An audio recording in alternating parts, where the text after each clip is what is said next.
El passat cap de setmana es va celebrar el Campionat de la Comunitat Valenciana de Karting al complexe del motor d'Albaida, esdeveniment que va coincidir en la matinal motera que com cada any es celebra en motiu de la Fira de Sant Jaume el diumenge. El campionat de karting, que va arribar al seu equador, compta en proves de 4 categories diferents, aleví, cadet, KF3 i KF2, i es corregueren en 2 mànegues, la primera el dissabte i la segona el diumenge, en les quals han dominat Eliseo Martínez, aleví, Iván Piña, KF3 i Salvador Díaz, KF2, que han aconseguit un doblet en la pista d'Albaida, el segon de la temporada en el cas de Martínez i Díaz. Mentre que en cadet s'han repartit els triomfs Maurici Van der Land i Manuel Cañizares. En acabar les carreres del diumenge, el director de l'escola Profiltec del circuit de la Comunitat Valenciana va comentar la gran qualitat del traçat i la seguretat del mateix, així com l'elevat nivell dels corredors. La verdad es que espectacular, creo que es un circuito que está dando unas carreras buenísimas. Las medidas de seguridad, que es lo primero que a nosotros nos preocupa, son extraordinarias, bastante por encima del nivel de lo que teníamos hasta ahora.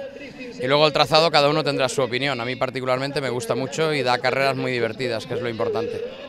Con una pista que tiene muchas posibilidades, con varias trazadas por el ancho que tiene, donde los pilotos buenos y que tienen experiencias en pistas rápidas tienen una cierta ventaja, pero que hace que también que los más flojos aprendan rápido de los otros, porque es una pista que lo permite.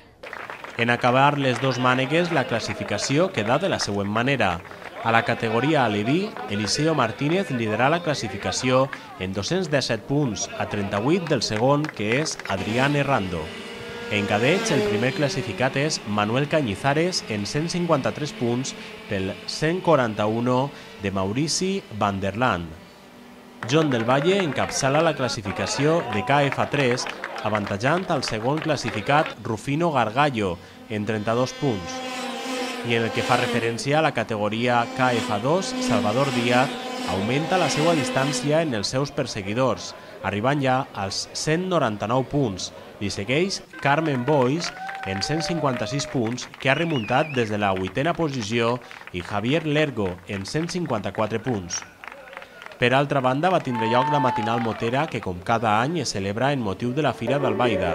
Va començar en un esmorzar on es repartiren camisetes per a després anar a Atzeneta d'Albaida, on la penya Motovell Benicadell ens va convidar a un gelat. Aquesta matinal va tindre un grandíssim èxit, com ens explicava Ramon Porta, president del Motoclub Ciutat d'Albaida. La veritat és que ha sigut tot un èxit, no esperàvem a millor tanta gent perquè n'hi ha crisi, perquè tal, però per a la matinal d'Albaida pareix que no n'hi ha crisi. Crec que la gent està contenta, sap que quan ve així té de tot, molt ben servit, molt ben organitzat tot, i realment han vingut vora 1.000 inscrits, crec que ha sigut tot un èxit, i avui el dia estava carregat, no? Perquè a part de la matinal motera, tota la gent que ha vingut, saps que així en el circuit està a tope també, i ahir vam tindre competicions i també. Lo del drifting ha sigut tot un èxit també, un espectacle que, bueno, jo crec que el dia 30 va rebentar tot.